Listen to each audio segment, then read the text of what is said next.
va essayer de donner aujourd'hui un petit conseil dans l'éducation, ou en vérité dans toutes les relations, que ce soit avec ses enfants, soit avec son épouse, son époux, ou même dans le business.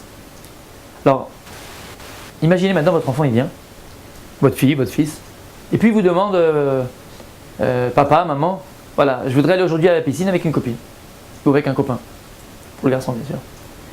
Et là, alors soit parce que vous n'avez pas d'argent pour lui donner pour payer la piscine, soit parce que vous avez besoin de lui, soit parce que c'est pas possible techniquement, je sais pas, en tout cas, pas possible de piscine. Comment ne pas créer en vérité de frustration chez nos enfants? Comment ne pas créer de frustration chez notre conjoint? Comment ne pas créer de frustration dans notre business lorsqu'on est en négociation avec un client? En vérité, c'est simple.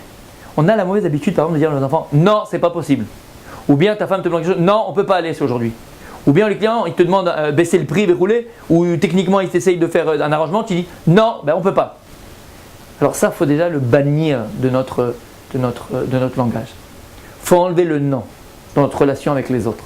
Lorsqu'on est dans bien sûr une confrontation, une épreuve de force. Ton enfant il vient te dire voilà je dois aller à la piscine, maintenant tu peux pas, comme j'ai dit, tu n'as pas d'argent, techniquement c'est pas possible, tu as besoin d'enfant.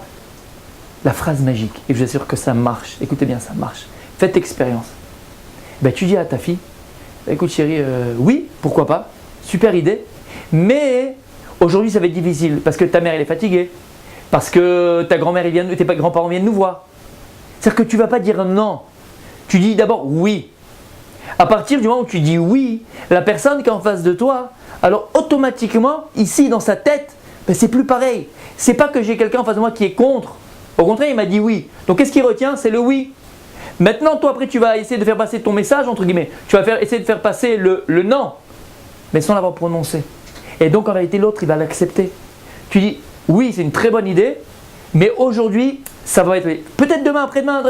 Oui, mais à partir du moment où dans notre relation avec les autres, lorsqu'on est confronté donc à une demande, réclamation, on arrive à dire cette phrase magique qui s'appelle « oui, mais », alors automatiquement tu arrives à créer chez l'autre cette sensation de possibilité. À partir du moment où tu crées chez l'autre cette sensation de possibilité, donc tu évites l'affrontement, tu évites la confrontation et au contraire, tu arrives à une solution.